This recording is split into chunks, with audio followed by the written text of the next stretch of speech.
Good afternoon, Team JBER. As I'm sure many of you are already aware, the installation has changed the health protection condition posture, and as the installation commander, I've declared a public health emergency. This is based on test results that we were notified about yesterday from the state of Alaska, where 7 individuals who were administered the coronavirus test at our medical facility came back positive for the coronavirus. Of those 7 individuals, 6 are affiliated with Joint Base Elmendorf-Richardson, meaning they either work, live here, or are otherwise a family member with JBER. We take this matter very seriously, and I want to assure you all that these individuals are being looked after comfortably, resting at home under isolation protocols, and are being supervised by our public health emergency officer, Major Alex Reynolds, and by our medical group commander, Colonel Lee Williams. For us, what I want to say is that all the contact tracing that these folks might have come into over the last couple of weeks has been accomplished, and any folks who had significant contact with those individuals have already been reached out to by the Public Health Emergency Office. Those folks are under quarantine themselves right now, and also under the supervision of the Public Health Officer.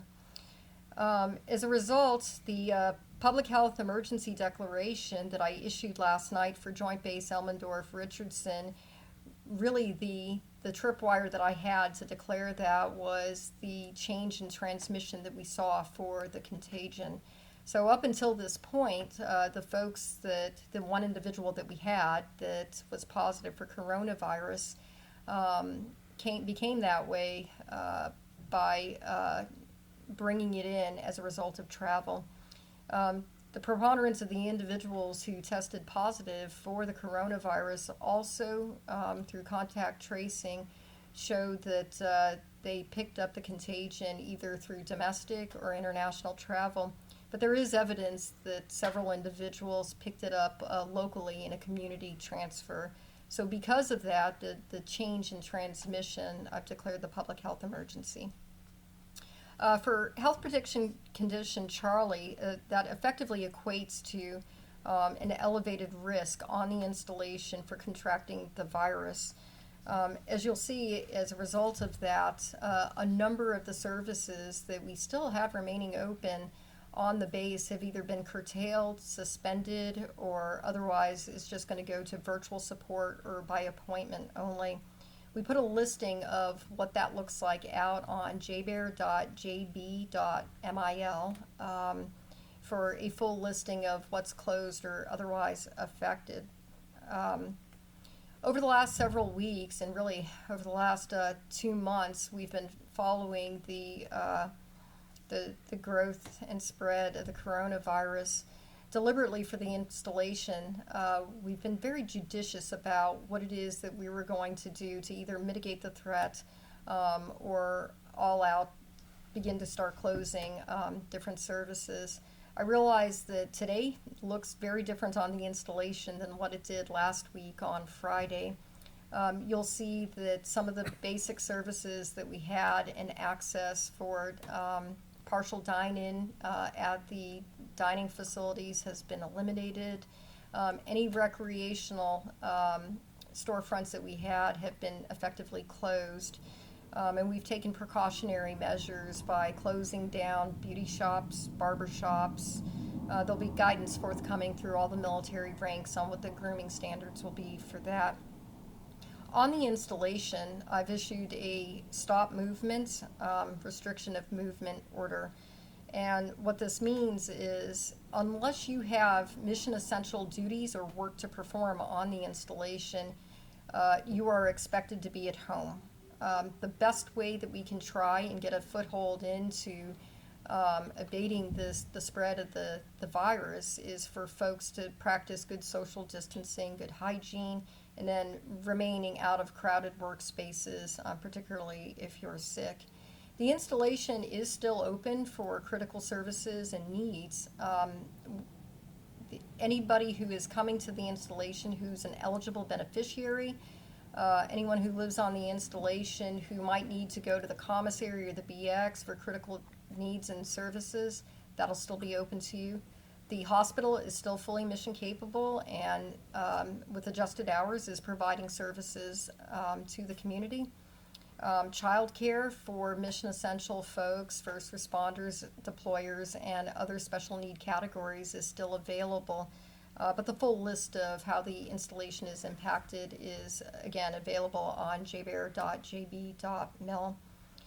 For the rest of the population, what I'm asking you is to please stay home. If there is no need for you to be out and about, please stay home, stay close, stay with your family members. This isn't to say that you shouldn't go outside and get fresh air, walk your dog. Those activities are still okay, but to the greatest extent possible, we would like to slow the movement on the installation. I want to assure you all also, before I turn it over to Dr. Williams and Dr. Reynolds, that JBER has been preparing for this outbreak. We know that there was no way that the virus was going to skip our base, skip this state or our community, just the way that viruses spread. So for the installation as a whole, we're postured and we're ready. If the contagion spreads and we have a massive breakout, there is a mass quarantine facility on the installation. We have established a mass isolation facility on the installation so that we can further contain the spread if we're required to go to that. So at this time, what I would like to do is turn the floor over to Colonel Williams, our hospital commander. So I'd like to start just by stating the medics are here to support the community. We have, as Colonel Chank alluded to, been making preparations for quite some time in regards to how we would step through continuing to do that while making sure that we decrease any risk for folks coming into the hospital and for those who are sick being able to maintain the opportunity to care for them. So at this point, our clinics are all continuing to operate with some modifications. Most of the modifications look like if there's an opportunity for a telephone visit or a virtual visit to take place, we do that. If there's an opportunity for us to care for you at a time frame where we might not have sick patients coming in, we're making adjustments to the clinic in that way. The ER is open. Our fever and respiratory clinic is operational, again, so that we can keep exposure for patients who don't have concerns or symptoms consistent with COVID, segregated from those who are. Also, I've changed the visitor policy in the hospital to decrease the risk for people who may be asymptomatic and carrying the virus from coming in and infecting patients who are there or the staff that we have. And I'd say, in addition, it's very important. We've put a lot of information on our Med Group Facebook page in regards to full listings for what changes have been made, as well as information that can be helpful to the population as we move through this. Hey, good afternoon, JBER. Wanted to tell you a little bit about some of the decision-making process that goes into my public health team's decisions and my clinical staff's decisions when they're assessing someone with COVID-19 or potential exposure to COVID-19. So for 2 months now, and continuing presently, the number one guidance resource we go to when making decisions is through the Centers for Disease Control, the CDC. So backing up 2 months when the outbreak started in China and we got word that there's a public health event globally of interest, we were looking into directly to this outbreak and utilizing the CDC, the World Health Organization, and other open sources for all of our decision making when it came to travelers considering restriction of movement, isolation, quarantine status, along with when to test, perform testing, and assessing exposure risk. So this being mindful that this global outbreak is a changing ballgame day to day to day. So we saw different countries get elevated travel health notices from the CDC. So that's how we made decisions along the last 2 months on whether someone would require quarantine once they returned back to home station, and if they developed symptoms, if it warranted testing or not. That's changed very quickly over the last week as we've seen really what we've predicted as as COVID spreading nationally and even into Alaska. It's led the lower 48 by a bit, so that's why we're seeing Alaska trailing in some of our recommendations and restriction of movement type patterns. Now that we're seeing the 7 additional patients and evidence of local transmission, that will further change our posturing and recommendations. Okay, first question from the audience. My spouse works off base. Will they still be permitted to travel off the installation to work and then return to base? Yes. Okay. Second question, why are the gyms still open? So we had a lot of discussion among the different mission partners and leadership teams about the fitness facilities being open. For a good portion of our population, that gym is mission critical because of readiness needs. And the bottom line here is, even as we work through this pandemic, JBER still has a requirement to preserve force and preserve mission.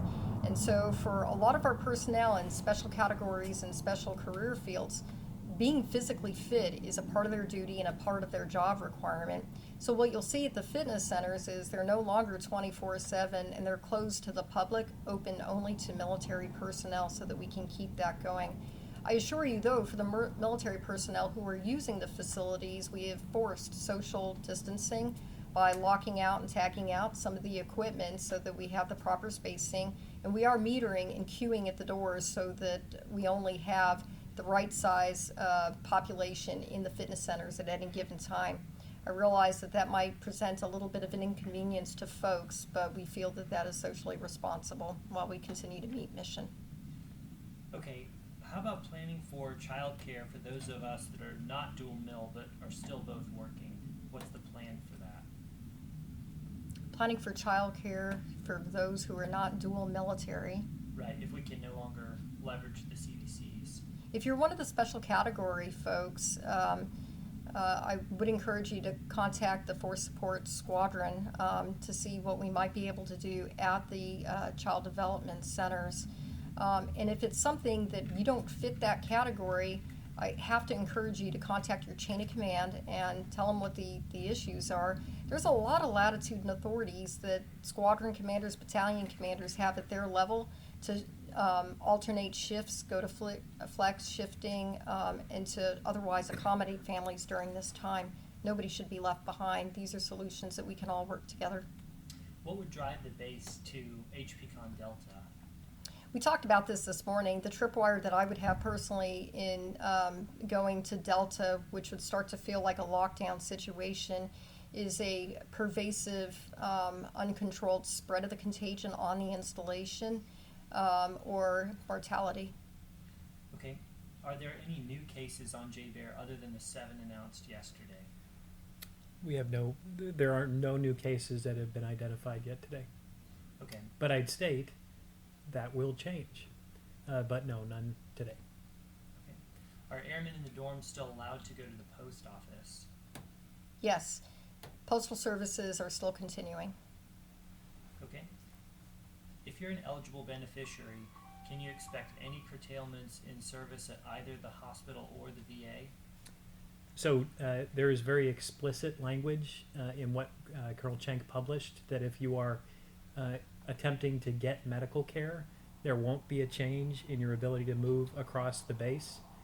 We've been coordinating with the Alaska VA throughout this and are committed to maintain the access to vets and beneficiaries to health care.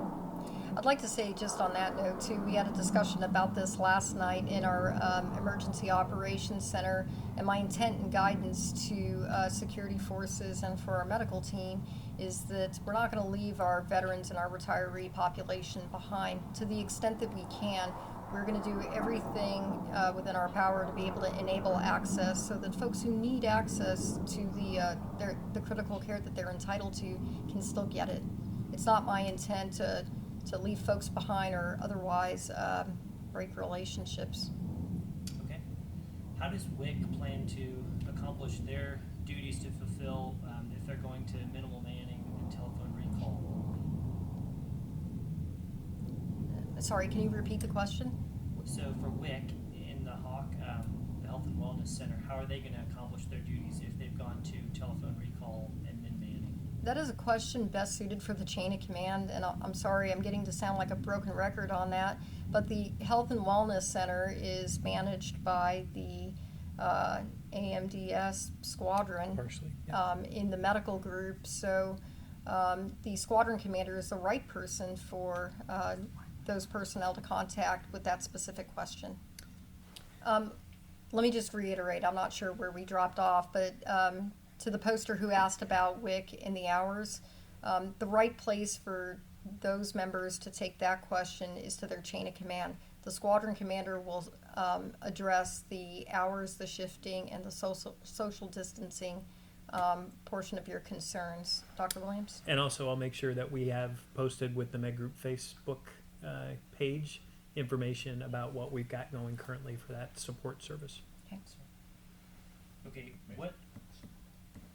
what additional changes do you plan to implement if and when we go to Delta? So in Delta, some of the other conditions that we would look at is we've already canceled Trusted Traveler. That would remain in effect. We would look at closing the fitness centers. We would look at potentially closing more of the gates and then going to restricted access only. And so at that point, really you're going to need discrete written access by the installation commander to be able to enter and depart the installation. Okay, for soldiers that are redeploying, that are coming back on a contracted flight, will family members be able to greet them, or will they have to be picked up elsewhere? And what are the quarantine protocols going to be when folks redeploy? So it would be highly dependent upon where they're returning from.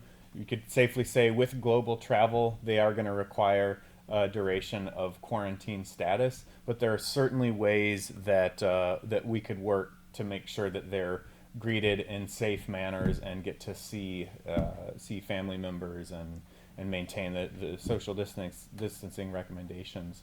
But the more with leaders, commanders being in contact with public health, this is the exact type of situation that we can work ahead of time and establish plans. So the more notification we have, hopefully the better the process can be and accommodate things like family greetings upon arrival. And what I would suggest there again is please contact your unit leadership and your chain of command for instructions on what that will look like. It'll be your unit leadership and chain of command that will coordinate with public health. At this time, do you have to provide any documentation proving that you live on the installation to have access to the installation? No, your DoD credentials, effectively your CAC or your ID card, is sufficient enough and provided that you're in DBIDS. How long will health protection condition Charlie last? The order that I published last night said it was effective immediately and for the foreseeable future. In 30 days, I will review the public health emergency declaration and see where we're at. But I would expect for the public that we might actually be in Charlie for months. Okay. What is the guidance for those with household goods shipment appointments in the next few weeks? I have to ask you to contact the personal property shipping office and ask a specialist there specifically with regard to your case and to your specific situation. So the 773rd Logistics Readiness Squadron is the right place for you to contact the Joint Personal Property Shipping Office. Okay. My husband works at the range. Is he essential personnel? I have to refer you back to your chain of command. Your husband's chain of command will let him know whether or not he's considered mission essential, and whether yes or no, his chain of command and supervision will tell him what his shifting is. Okay. My wife is pregnant right now and has her first appointment on the 31st. Should she expect a call, or should she go ahead and cancel it on her own? So in regards to appointments at the hospital, especially if you're talking about something that you cannot put off, like delivery of a baby or obstetric care, I would strongly recommend that they get in touch with their provider in the clinic, not cancel their appointment, and we put together their care plan with them. But I would strongly recommend that people don't just drop things that are necessary care, but reach out to whichever clinic they're engaged with most directly for that, their primary care manager or obstetric clinic, so that we have an understanding of how they're going to move forward.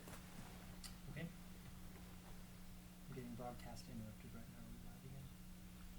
No, sir. Okay. We have a video recorded. We're going to upload afterwards. Okay. The questions are still coming in, we're still answering questions, so Okay. we're Got still it. able. Okay. What would drive the commissary to get to the point of closing? Nothing. I mean, you have to get Yeah. groceries. There isn't anything that I can think of that would drive the commissary to closing. I can tell you we've been in close contact with the DECA store manager. They've been receiving stock and resupply routinely, daily, with big shipments coming in on Wednesdays. I have no indications at this time that the commissary is struggling or even considering that. Okay. Are nurses and other providers who work directly with COVID patients going to face additional restrictions to their care routines or to their movement within and to and from the workplace? So it's going to be very important for us to preserve our workforce in the hospital so that we can take care of folks. So the first thing is we are going to emphasize and utilize the guidelines that we have for use of personal protective equipment. And we also have an occupational nurse working directly with staff to identify what their risk profiles are. If for some reason they wind up in contact with someone who's positive and it puts them at risk, they're going through the same, at this point, quarantine and isolation procedures as the rest of the population. As this continues, that may change, but at this point, there are no differences in how our staff go home to their families or move around the base than anyone else. Okay. Are radiology and lab orders going to be canceled, and what types of surgeries and imaging studies will continue during Charlie? So in regards to what type of care is being curtailed currently, elective surgeries have been canceled, mostly because we need to preserve the bed spaces in the MSU, the ICU, and personal protective equipment, and blood, because there's a nationwide blood shortage. In regards to other individual cases, please reach out to the clinic that has put that together for you to see whether or not there will be a change. But we are not mass canceling anything other than those specifics that I mentioned. If your MRI is because of an elective surgery, that will get put off. Otherwise, again, individual cases we can't cover. I'd refer you back to the clinic. Okay. What measures are you taking to ensure that units are complying with all of the aspects of this public health emergency and the associated HPCon Charlie measures? This public health emergency is in order. The stop movement is in order. Part of the declaration of a public health emergency is that for the installation commanders, it expands my authorities to be able to enforce that. So there has been a level set that we have done with all echelons of commanders on Joint Base Elmendorf-Richardson. All the services have done this. All of our mission partners have talked to every level of command within their chains to reiterate that this order for people to stay home, to either report for mission essential or to observe social distancing, personal hygiene, environmental hygiene, and having a care for their health, safety, and welfare. This is commander's business. This is command team business. And so what I would say is I am looking to every echelon of commander across the installation, regardless of what color or type of uniform that you wear, to help us through this. This really is an unprecedented time for all of us serving in uniform and in this country. A pandemic of this nature, we haven't seen anything like this in I don't know how long. So this is an all hands, all call, everybody doing their part. And I'll tell you, more than even just the command teams, it's up to each individual to participate in their own health, safety, and welfare, and covering down for the people to their left and to their right and caring for their families. So this isn't up to any one person to get us through this. This is a team of teams working together so that we can care for everybody. Okay. How are high-risk families being supported, especially those with spouses who are mission essential? Yeah, I can take that. So the high risk, so reading into that, we're assuming high risk for medical complications from a COVID exposure, also in line with CDC definitions. So we have some capabilities to remove, if we have a confirmed case or a likely case, remove that individual from the household and provide them on base isolation facility lodging to help protect the family at home. So that's our number one installation intervention. Additionally, we would work directly with public health, and the medical team would want to work directly with the chain of command to ensure the family's being supported in every way possible from the wingman construct. And if we were to take the other interpretation of that phrase and go with how are we supporting families who have had folks identified who have COVID or who are currently in quarantine, we need to ask not only medical support, but the units around them to be directly engaged in support of the individuals. Because again, it's a whole of community, because they all need support in regards to getting food and doing other tasks that they can't as easily do for themselves. Will the CAC ID office be open to federal employees who live and work off base in order to renew or get a new CAC card? Not at this time. The Pass and ID office is closed. If you have an emergent requirement, please contact security forces and we can set up an appointment for you. Okay. Any plans to decrease the amount of non-essential staff in the hospital clinics to decrease the amount of human interaction with exposed or potentially exposed individuals? So we've actually already taken steps to reduce the non-critical staff, but the other part of the story is some staff are being moved to other areas of the hospital because they will be needed as the floors expand, how many patients we have there. So each commander, each of my 6 squadron commanders has been going through where we would move resources as this changes over the last 3 weeks, and engaging directly with the folks who work there to let them know what's coming. Will civilians still be paid during this health protection condition, and what pay statuses might they go into? Yes, our workforce will still be compensated. Everybody will be paid. Please contact your chain of command to discuss your specific case and your work status. Okay.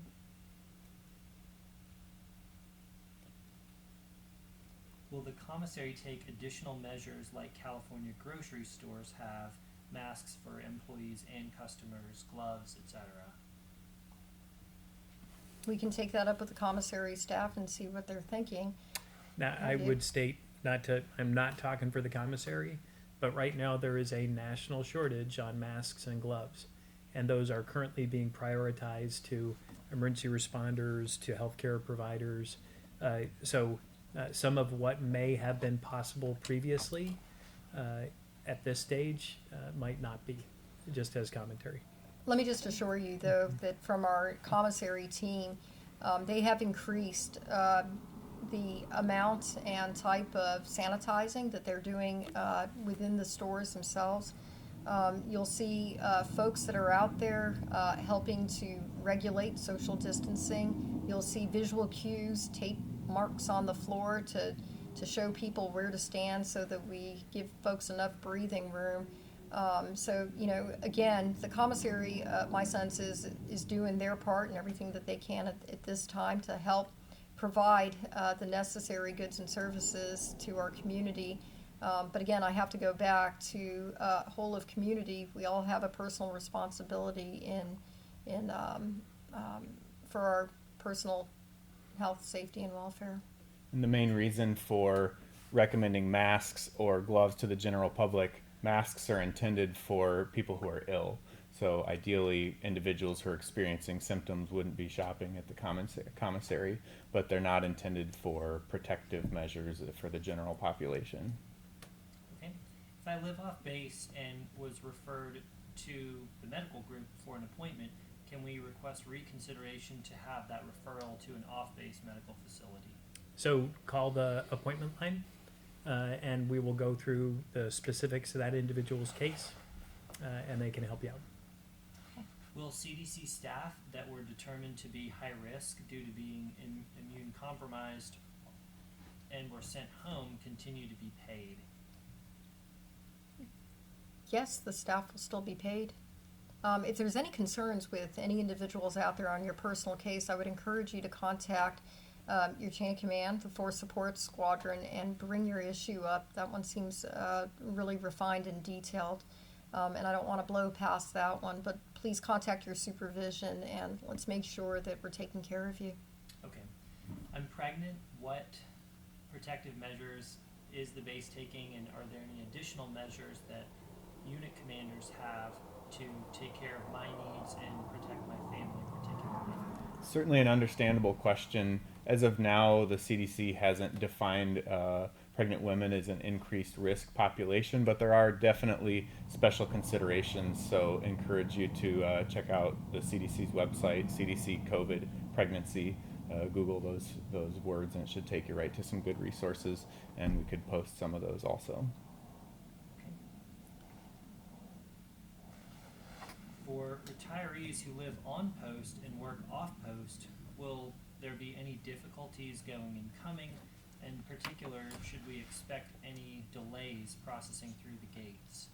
There will be no difficulties for anybody who resides on the installation, who's departing the installation for work purposes, coming and going. As to delays, I can't speak to that. Depends on the flow of traffic at the gate, but I expect that there should be no other screening or procedures on top of what we already have in place.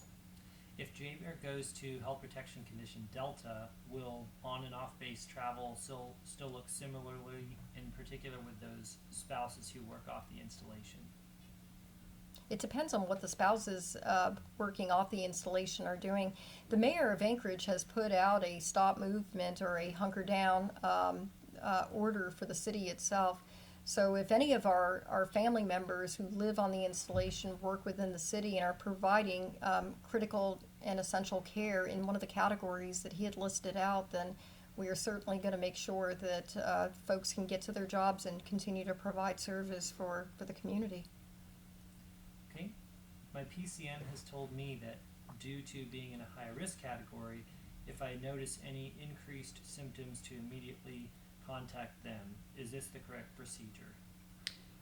So there's a whole lot to unpack there in regards to what the high risk category would be. But if your medical professional has said you're at increased risk, and if you begin to get symptomatic, to call them, I would certainly recommend that you take them up on that offer. But again, we're not going to be able to go through what would be the appropriate categories of high risk in this forum.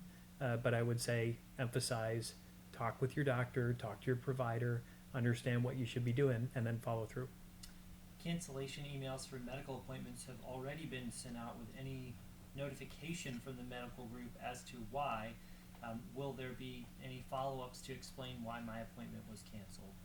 So the information that had been published in the various sends out from the wing and then also from the med group state what categories of appointments have been put off for now. Again, I'll go back to elective surgeries or associated support for elective surgeries. We're going to be trying to make additional contact with folks as we go, but the first was to let folks know what was being done. If there are questions in regards to the care plan for individual patients, they should call into their clinic to get that squared. Why can't commanders send out workout from home routines instead of keeping the gyms open? Stay-at-home moms do it all the time. I don't see any reason why commanders can't send home those workout at home routines. But those fitness centers are going to stay open through Charlie for at least 12 hours for military members who have a requirement for their duty and for readiness posture to be physically fit. Isn't it some OPSEC or COMSEC worry to specify the exact number of people infected? No, I don't think that there's any OPSEC or COMSEC worry there. The thing that I'm most concerned about is personally identifiable information and respecting people's right to privacy. That's a fine balance between keeping the community also informed in the openness, in the spirit of being open and transparent. One of the commitments that I have to the community that I made during the town hall last week was As soon as I get information that I can vet is truthful, factual, and relevant, that I would share that with the community. And that isn't to alarm folks, but just so that the community understands how serious the situation is that we're in right now, and how I need some help from the whole community in making sure that we abate the risk here. But in terms of operational security or communication security, we monitor that very closely with any information that goes out into the public realm. Do we know which areas those who have been diagnosed with COVID were working in, or with whom they've had contact with? Sure. So that's done through public health's contact tracing. So when we have a positive case, public health talks to that individual and gets a detailed history over the past few days, weeks, especially focusing on durations where this person was symptomatic. And that's how we make our recommendations for secondary individuals to go on quarantine or restriction of movement status. I certainly do appreciate that there's potential for transmission during the asymptomatic period, and those go into some of the decision-making recommendations also. If I'm staying on base and not a dependent, can I still use my visitor pass to go on and off base? So this sounds like it might be a question maybe coming from Fisher House or one of our mission partners. I would have you go back to the Visitor Control Center at the Boniface Gate and make sure that your pass access is good. It would depend on your specific credentialing and what your business is on the installation on whether or not we would continue to allow you access. For those that are moving on base, have signed leases and are picking up keys this week, should we still expect to be able to move in? Yes.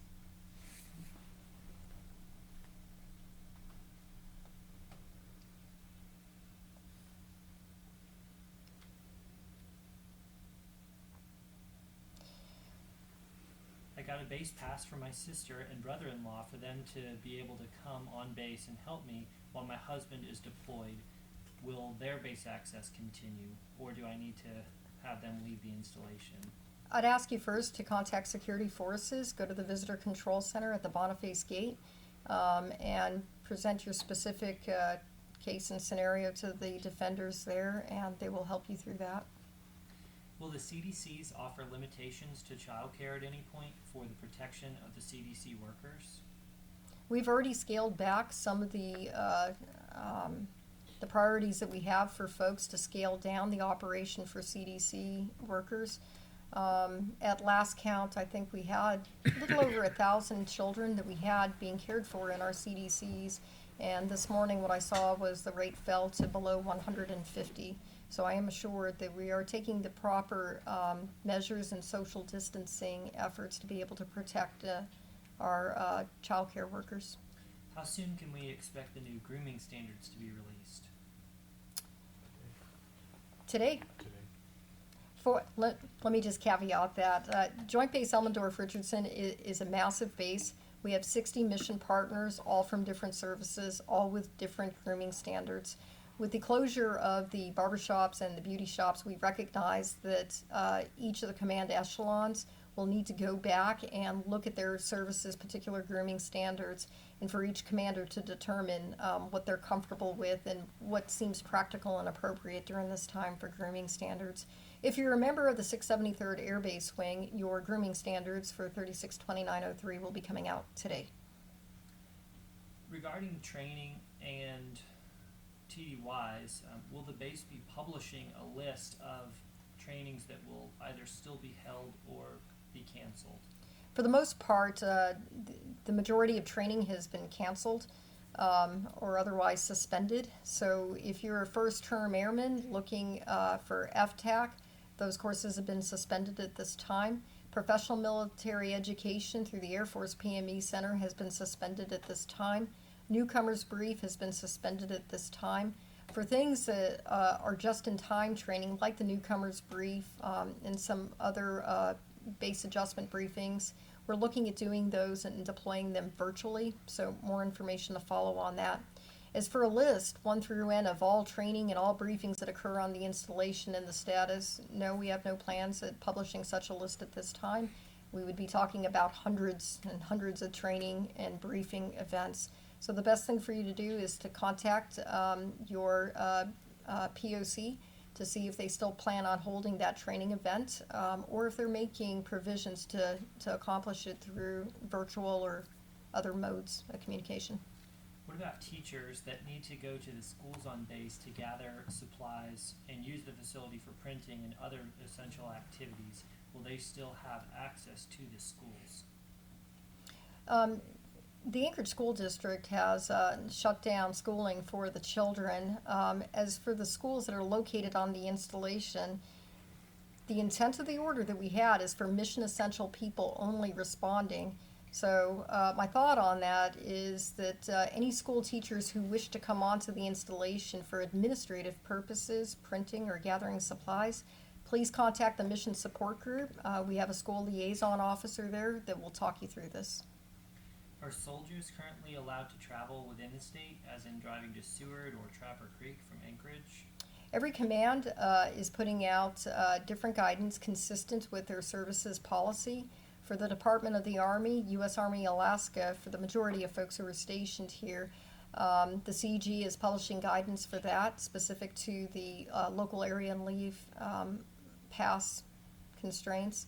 I encourage you to contact your chain of command and ask that question specifically. I know General Andresiak has already set out the parameters. It just doesn't come to my mind right now. But your chain of command has that information. What is being done about chain of commands that are not following the restrictions put out? Is there someone we should report them to? Yes. So the beauty of good order and discipline in the chain of command is if the chain of command just doesn't stop with one person as you make your way up. So if you feel like you're not getting what you need from your company commander or your flight commander, then you should go to your squadron commander. And if you feel like you're not getting what you need from your squadron commander, then you ought to be going to your group or even your brigade leadership. And if you're not getting what you need at that level, then you keep moving up that chain of command. So the thing about the chain of command, it's just not one person, one and done, one supervisor. You have the whole of installation supporting you there. And if nothing else, you can always bring it. I know General Andresiak's office is open to talking to soldiers and caring for families directly. If you're an airman on the installation, Colonel Bobby Davis in the 3rd Wing always has an open door. I have an open door for the 673rd Air Base Wing folks. Any of us would be glad to address any issues that you might be having with lower echelon frustrations. Okay, for soldiers and airmen quarantined to their rooms, will someone bring them their mail and food? Yes. Right now, that's a unit responsibility to care and feed their airmen and their soldiers, their service members, at a time when they can't do it for themselves. Any units that are having difficulty with the logistics of that should contact the public health emergency officer, and we'll see what we can do to help. Are we allowed to bring other things besides mail and food to our friends or coworkers who are quarantined? Yes. Visitor access is suspended until further notice, right? It depends. Trusted traveler is suspended until further notice, absolutely. If you've got a visitor that's coming to an installation for a specific purpose that might be a hardship or humanitarian issue, I'm not going to paint all situations with one brush. I would encourage you to contact security forces in the Visitor Control Center and ask them specifically what your situation is and how that might apply.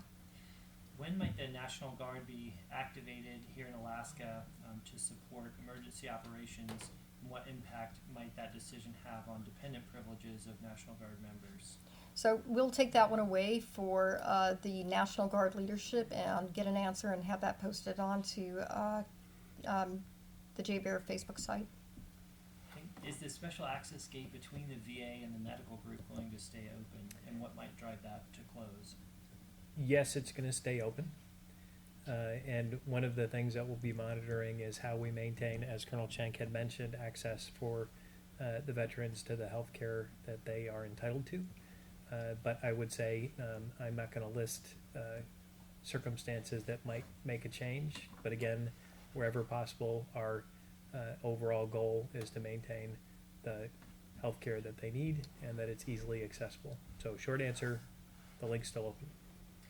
Single airmen are accountable under quarantine in a certain building on base, but is there anything in place to track those who are living in base housing with positive COVID results to ensure they are complying with isolation procedures and not wandering around the base? Yes, Dr. Reynolds?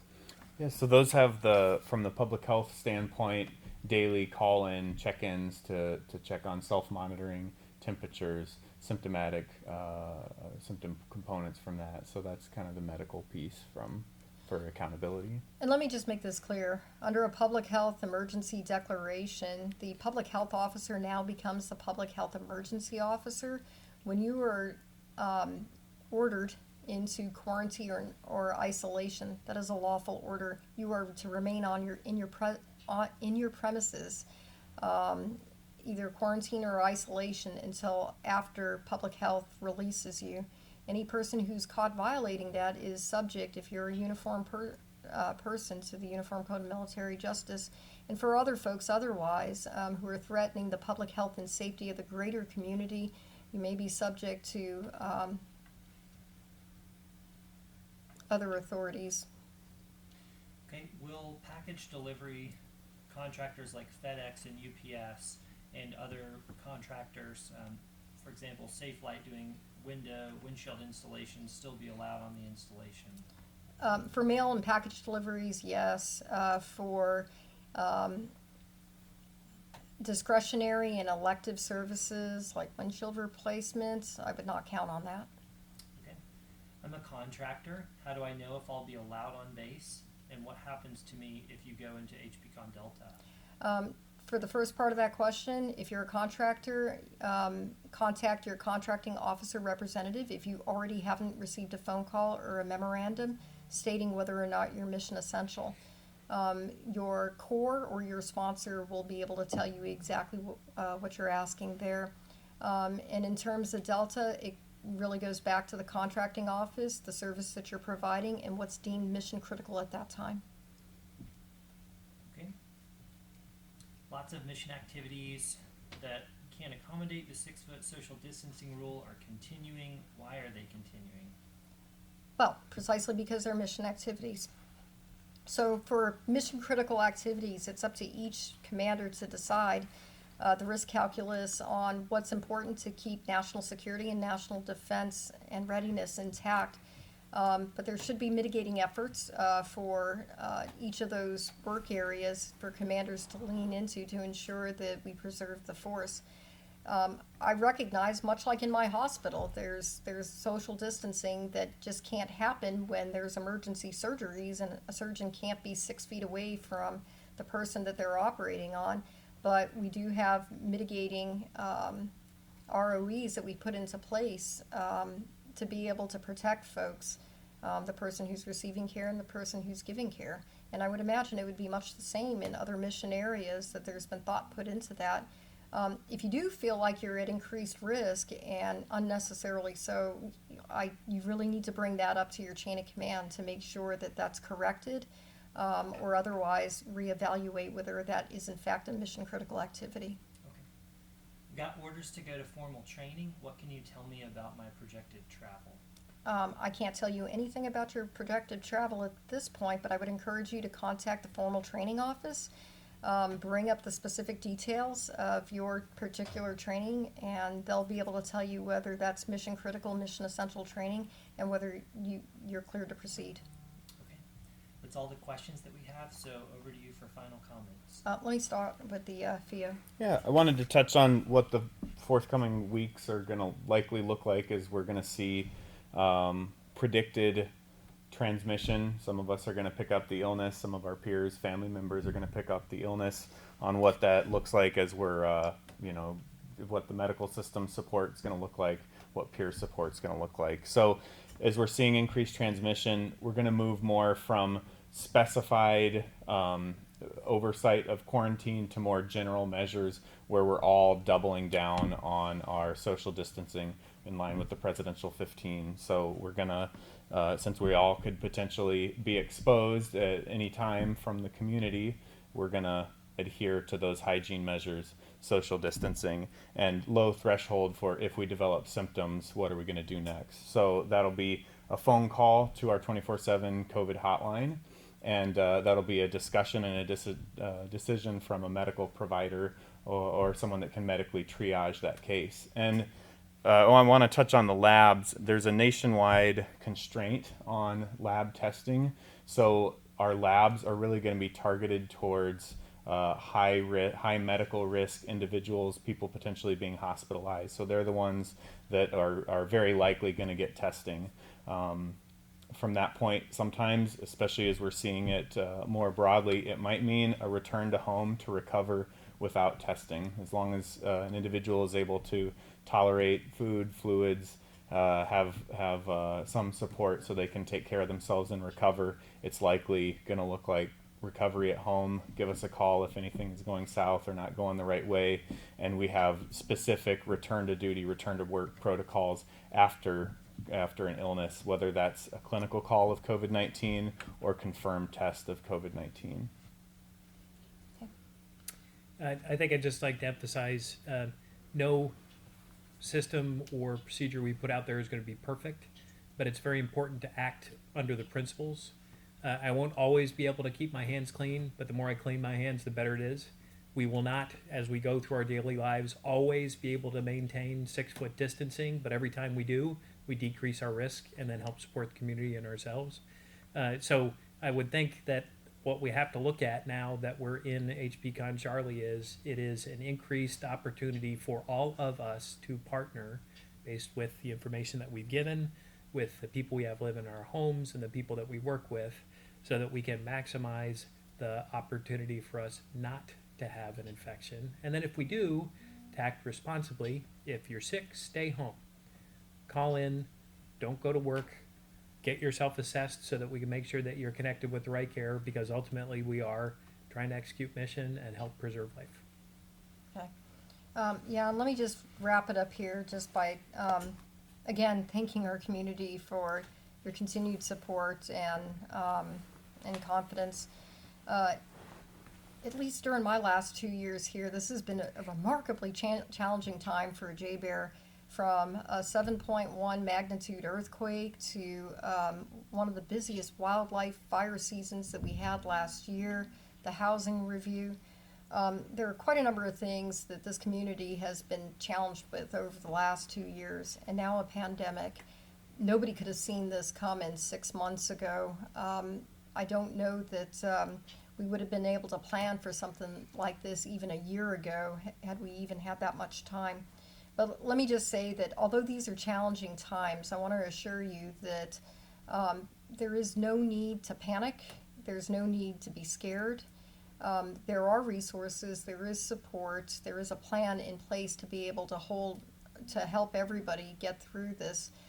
Nobody is going to be left behind, whether you're a single service member or whether you're a family living on base or off base. We have the resources in the community to be able to expand and to embrace you and take care of you as we move through this. I know it sounds a little scary with the news reports that you see out there and the numbers that are overwhelming, but I would ask everyone just to take a breath and just remember that for us, no one is going to do this alone. We are coming together as a team and as a community. One thing that I've been picking up as I've been looking at social media too, some concern over stocks in the grocery stores downtown and then on base. I saw the press conference that the mayor of Anchorage did yesterday down at the docks, and I just want to reinforce his message that the supply chain right now is in good shape. We have no anticipation of any disruptions. As Mayor Berkowitz said, that standing behind him yesterday was a C-van container full of toilet paper, so there's no need to rush and buy that off the shelf. There's plenty more where that came from. And our commissary also is restocking, so there's no need in that regard. If anything starts to look like it's changing, we will tell you about that in advance. You will have already seen that if you've gone to the commissary that we started rationing high demand items because there was a run on those items, but as more stocks come in, we expect to be able to normalize again. For the military here, I just want to reinforce also that don't get wrapped up in comparing JBER to another installation or JBER to the city of Anchorage. All installations, all bases across the United States are in different settings. They've got a different population base, different challenges, different contexts, different missions, different risk and trade-off calculuses that those commanders are stepping through in deciding what's best for that base and that mission to be able to preserve. So again, I just want to say that I'm not at all alarmed that there's differences between installations across the United States and the globe for our health protection condition posture, and I'm not alarmed by the differences that I see at JBER, Eielson, and Fort Wainwright. Again, the settings are different, and those commanders, we are all doing what's right for our population and our mission sets. I also want to just reinforce to the community my commitment to you for the most timely and factual information as quickly as I can get it to you. There is a lot that's happening behind the scenes here on the installation, a lot that the greater public won't be able to see. I can tell you that for my hospital team and staff, I don't think that some of these folks have had a day off in 2 months because of the preparation that we've been doing, the planning that we've been doing. For the installation, we stood up the Installation Command Center for Emergency Operations. I've assigned an incident commander. My vice commander for the Air Base Wing, Colonel Dean Denter, is running herd on that. And we're collecting information, intel, and monitoring the situation around the clock. I can tell you that other command nodes on the installation are doing the same for their ranks and formations, and the commander of Alaska Command also has routine commander's updates for the battle rhythm. As we continue to deal with that, the challenge that we're having right now that I've stood up in my commander's action group is public affairs and media, because it's so important to me that we get the right information accurately the first time to the public as soon as we can so that we don't leave you in the dark.